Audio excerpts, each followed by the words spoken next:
El día de hoy, a las aproximadamente 9 de la mañana, me enteré de una noticia que acaeció hoy también. Seguramente sucedió durante la madrugada del día de hoy, acerca de la lamentable y luctuosa muerte de Paul Andrews, mejor conocido por su seudónimo en su apellido como Paul Diano.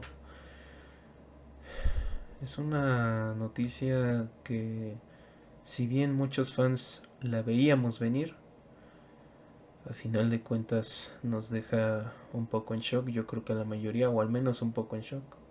Yo creo que un poco se queda corto. Pero, ¿qué podemos decir aparte de lo que acaba de ocurrir? Noticia que fue confirmada por su manager Strepan Juras, por cierto, a quien, si bien se le ha criticado, bueno, al menos a algunos fans, gracias a que pues él, digamos que lo explotaba al pues llevarlo de aquí para allá en gira.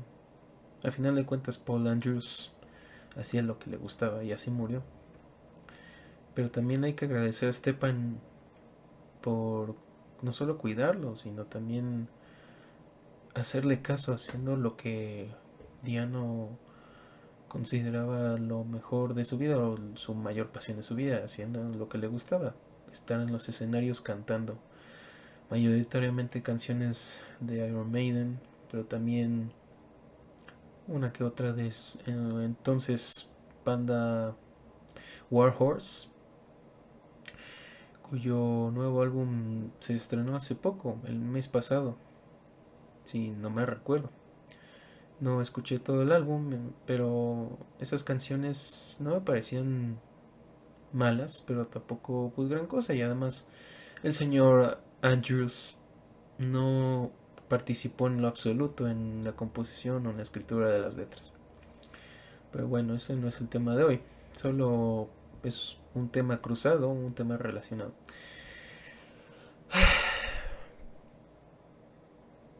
Me arrepiento un poco, o me arrepiento en general, de no haber asistido al concierto del señor Diano aquí en la Ciudad de México, que tuvo lugar hace un año, con 6 meses me parece, fue a finales de abril si no me recuerdo, o mediados del mismo mes. Pero tuve la oportunidad de ir, pero sinceramente no me atraía mucho el ir, sobre todo por el estado terminante del cantante en ese entonces. Estaba muy mal. Ya sabíamos que tenía un estado crítico de salud preocupante, preocupante y hasta deprimente. Es fuerte lo que digo, pero pues así fue.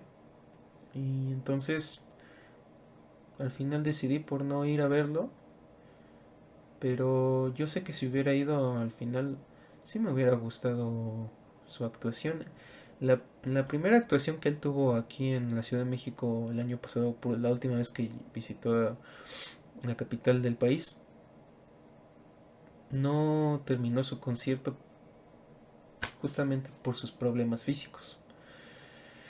En fin, no lo culpo del todo por esa situación en específico, aunque pues al final de cuentas si terminó de esa manera mmm, su vida, pues fue porque él tuvo la responsabilidad y la mala decisión de ser muy adicto a las no solo drogas, sino también a las borracheras, de pensar siempre que el dinero que recibía de Iron Maiden no era nada, o que simplemente con tener las regalías finitas ya que recibía de Iron Man iba a durar para siempre, o no sé qué es lo que pensaba. Pero al fin, me da mucho gusto terminó yendo de este mundo, pero feliz, podríamos decir.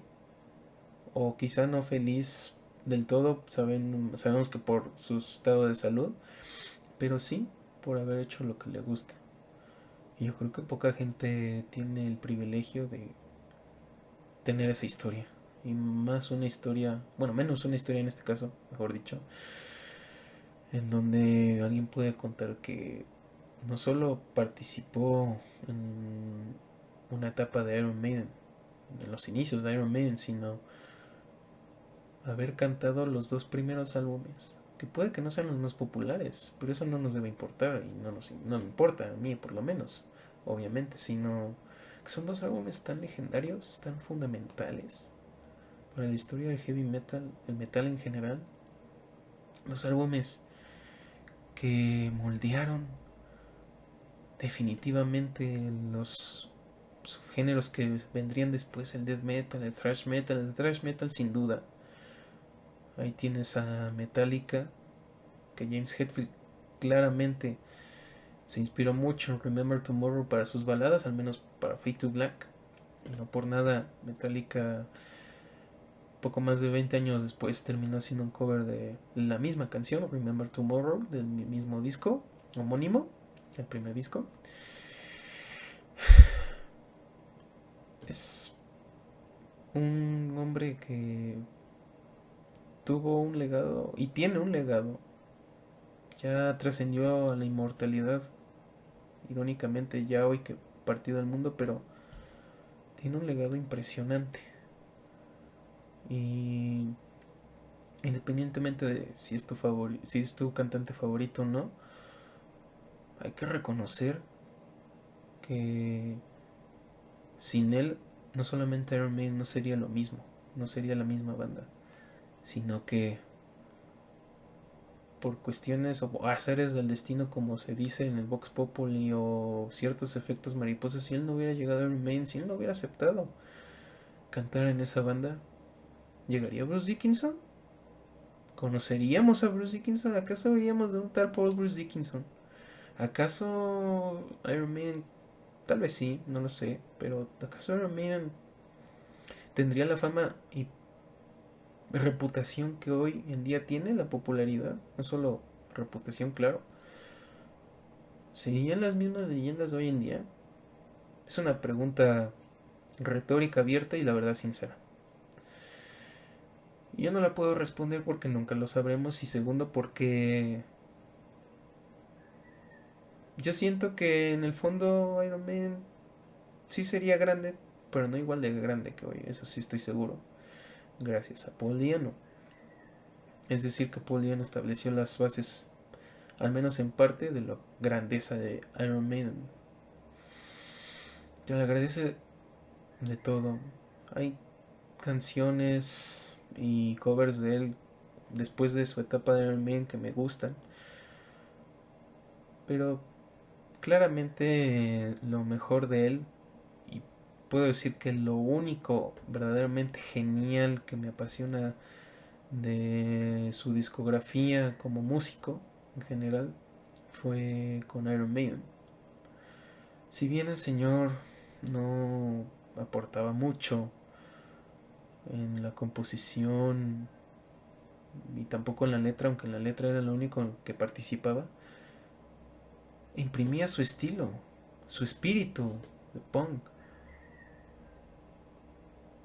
Y tanto así que cuando Bruce Dickinson llegó y se lanzó el Number of the Beast, no escuchamos nada, nada prácticamente de la esencia del Killers, ni mucho menos de Iron Maiden, el primer disco. Dos álbumes, sobre todo Killers, crudos, llenos de rabia, energía, velocidad. Pues no por nada los amantes del death metal, thrash, todos estos subgéneros muy buenos, cuyas características principales son la crudeza, el ataque y la pesadez y la velocidad, aman estos dos discos. Y el señor Diano es responsable de esta esencia sonora de ambos discos. Los dos primeros discos, unas joyas auténticas. Y una de estas joyas Es para mí el tercer mejor disco de la banda. Killers. No por nada este disco es tan querido, tan alabado, quizá no tanto como el primero. Creo que el primero en general, sin no solo incluyendo a los fans, sino también al público en general, creo que el primer álbum es más querido que Killers. Pero al menos me di cuenta hace unos cuantos meses, al menos en cierto sector de los fans angloparlantes, les gusta más Killers. Y yo estoy entre ellos, yo concuerdo con ellos. Es un álbum, una obra maestra tan ¿cómo se dice?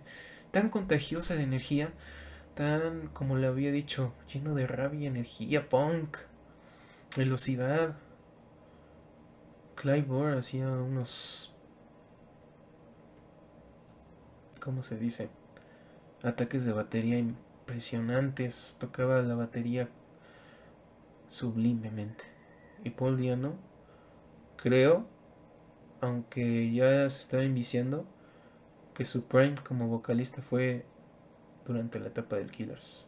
Que si bien durante las giras ya se estaba desgastando, pues eso al final fue un presagio de la salida de la banda, porque ya lamentablemente fue insoportable en ese sentido como miembro de la banda. Pero el álbum Killers como tal, la versión de estudio, la voz de Diano es impresionante. Drifter, Twilight Zone, Killers mismo, Wrathchild. Por eso algunos fans consideran que él fue el mejor cantante, no porque tuviera el virtuosismo más extraordinario de todos los miembros que han pasado por el Men, claro que no. Seguramente no lo dicen por eso, sino lo dicen por esa energía que transmitía, ese carácter, puesta en escena que transmitía, tan cautivadora. La verdad, pocos cantantes, pocos frontmen tienen ese don. Fue un personaje sin duda alguna sui generis, no tanto por cómo era su carácter o su persona en sí, sino por cómo se transformaba, quién era el personaje en el escenario. Ese sin duda fue único. Y bueno, yo antes de concluir lo único que puedo decir es que irónicamente yo hace algunos días, y esto producto de, bueno, ya no tiene nada que ver con esto, pero así se fueron encadenando las cosas, concatenando las cosas, mejor dicho, producto de la noticia de el ex One Direction Liam Payne, y viendo que muchas chicas decían, gracias a la noticia de la cual se enteraron, que era el peor día de su vida, que era horrible, que no lo podían creer, yo reflexionaba y decía, bueno, pues un servidor así se sentiría con la muerte de Ozzy Osbourne, que está más cerca que nunca. Y yo no pensaba sobre Diano así. Yo creía que al señor todavía le quedaban al menos 10 años de vida, a pesar de su situación de salud. Pero el chiste es, la cuestión es que pensaba que pues Ozzy se iba a morir primero que Paul Diano, por ejemplo. Entonces estaba más preocupado y triste pensando en Ozzy que en Diano. Entonces estaba pensando en Ozzy, decía, seguro hasta voy a llorar si el día que Ozzy muera. Voy a poner Ordinary Man, voy a llorar.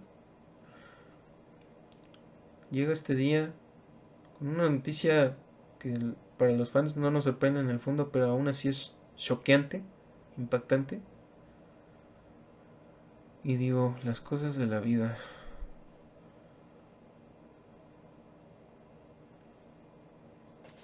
Pero bueno, todo tenía que llegar a un fin.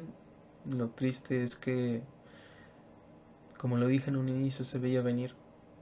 Y ya no está sufriendo el señor Paul Andrews. Que en paz descanse. Como dijo también Sten Panjuras, levantemos una copa, brindemos un brindis por la leyenda, ahora ya que no está en este mundo, pero su legado será más inmortal que nunca. Of the Irons, o Paul Diano, viva Paul Diano, a rockear siempre.